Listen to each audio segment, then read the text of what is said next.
స్వార్థ రాజకీయాల నడుము నలిగిన ఆంధ్రప్రదేశ్ రాష్ట్రం జూన్ 2, 2014 రాష్ట్ర విభజన అనంతరం నభ్యాంధ్రగా రూపుదిద్దుకుంది.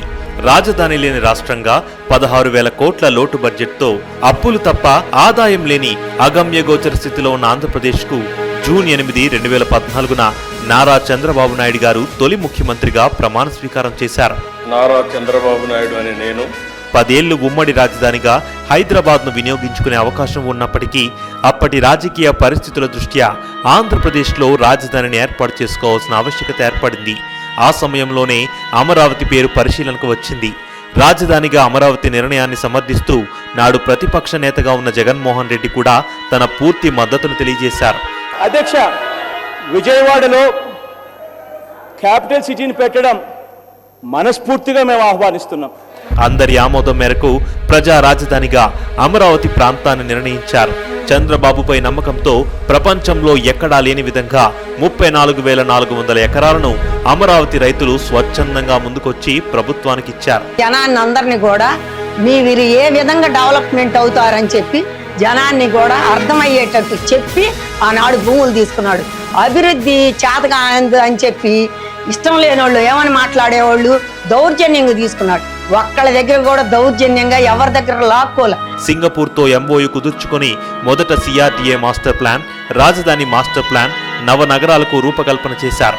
2015 అక్టోబర్ 22న ప్రధాని నరేంద్ర మోదీ చేతుల మీదుగా అమరావతి నిర్మాణానికి శంకుస్థాపన జరిగింది. ప్రధాని మోదీ గారు పార్లమెంటు మట్టిని, యమునా నది నీటిని తీసుకొచ్చి రాజధాని శంకుస్థాపనలో నిక్షిప్తం చేశారు.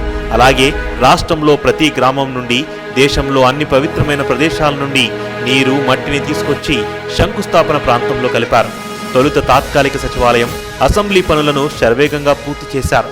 2017 నుంచే వాటిని వినియోగంలోకి తీసుకొచ్చారు. అనంతరం తాత్కాలిక హైకోర్టు భవనం సిద్ధం చేశారు. వాటితో పాటుగా శాశ్వత వసతి కోసం MLA, MLC quarters, IAS, IPS అధికారుల కోసం నిర్మించిన నివాసాలు దాదాపు పూర్తయ్యాయి. సీడ్ యాక్సెస్ రోడ్డు, కీలకమైన సెక్రటేరియట్ టవర్స్ నిర్మాణ పనులు కూడా మొదలయ్యాయి. 2019 సార్వత్రిక ఎన్నికల్లో తెలుగుదేశం ప్రభుత్వం అధికారం కోల్పోవడంతో అమరావతి నిర్మాణ పనులు అర్ధాంతరంగా నిలిచిపోయాయి. ముఖ్యమంత్రిగా అధికారం చేపట్టిన జగన్మోహన్ రెడ్డి ప్రజావేదిక కూల్చివేతతో తన విధ్వంసాన్ని మొదలుపెట్టాడు. రాష్ట్ర భవిష్యత్తును గాలికొదిలేసి నియంత మాదిరిగా నిర్ణయాలు తీసుకున్నాడు. 2019 డిసెంబర్ 17న ప్రపంచంలోనే ఫెయిల్యూర్ మోడల్ అయిన 3 రాజధానులను జగన్మోహన్ రెడ్డి అసెంబ్లీలో ప్రకటన చేశాడు. సౌత్ ఆఫ్రికా లాంటి దేశం చూస్తే దానికి 3 క్యాపిటల్స్ ఉన్నాయి. బహుశా ఆంధ్ర రాష్ట్రానికి బహుశా 3 క్యాపిటల్ వస్తాయేమో.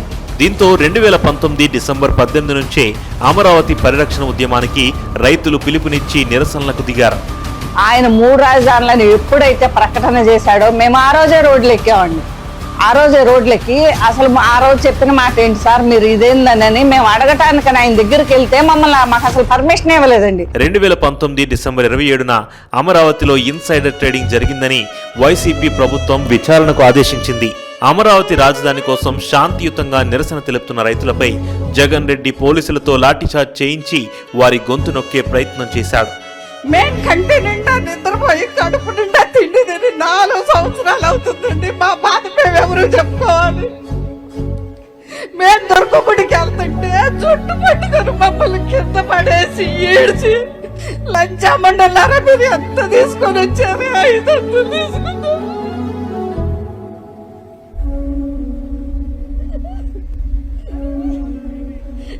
రూపాయలు తీసుకొని వచ్చారని అడిగారండి.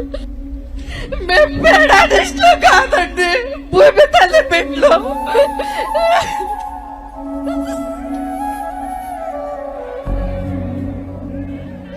మేము రాష్ట్రానికి భూములు ఇచ్చాకనండి.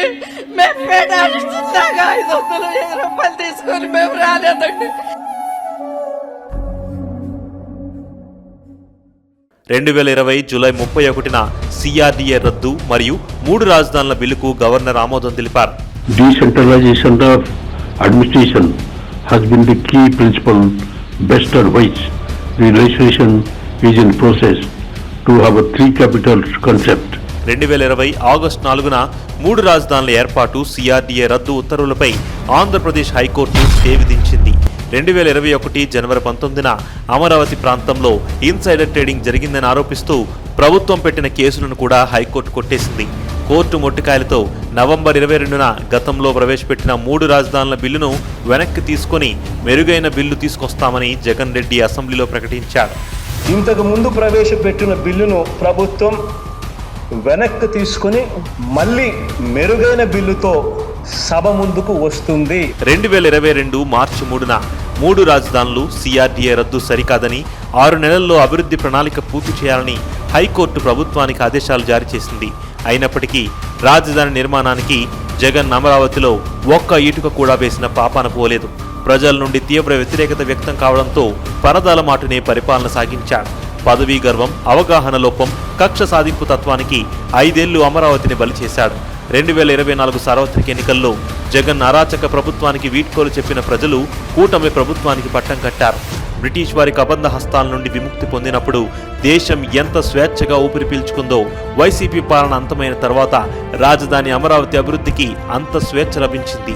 ముఖ్యమంత్రి నారా చంద్రబాబు నాయుడు గారు, ఉప ముఖ్యమంత్రి పవన్ కళ్యాణ్ గారి కృషితో రాజధాని నిర్మాణం కోసం ప్రధాని మోదీ సారథ్యంలోని కేంద్ర ప్రభుత్వం ఇప్పటికే 15,000 కోట్ల నిధులు మంజూరు చేసింది.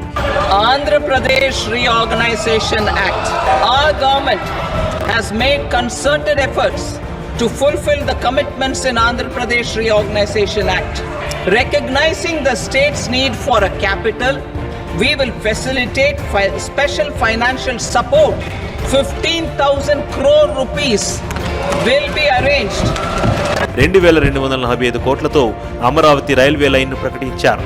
అమరావతి హైదరాబాద్ మధ్య గ్రీన్ఫీల్డ్ ఎక్స్ప్రెస్ హైవే నిర్మాణానికి కేంద్ర హోంశాఖ పచ్చజెండా ఊపింది. రాష్ట్రంలో మరో పెట్రోలియం రిఫైనరీ ఏర్పాటుపైన అధ్యయనం చేసేలా నిర్ణయం తీసుకుంది. అలాగే అమరావతిలో 500 పడకల ఈఎస్ఐ ఆసుపత్రి, సూపర్ స్పెషాలిటీ మెడికల్ కాలేజీ ఏర్పాటుకు కేంద్రం అనుమతి ఇచ్చింది. 189 కిలోమీటర్ల పొడవైన అమరావతి ఔటర్ రింగ్ రోడ్డు, 59 కిలోమీటర్ల పొడవైన తూర్పు బైపాస్ రోడ్డు నిర్మాణ పనులు త్వరలోనే కార్యరూపం దాల్చనున్నాయి. మే 2, 2025న ప్రధాని నరేంద్ర మోదీ గారు అమరావతి పునఃప్రారంభ కార్యక్రమంలో పాల్గొని పనులను ప్రారంభించనున్నారు. కూటమి ప్రభుత్వంలో అమరావతి నిర్మాణం దేశానికే తలమానికంగా జరగనుంది. గత పాలకులు బూడిద చేసిన ప్రాంతం నుండే బంగారు భవిష్యత్తుకు నాంది పడనుంది.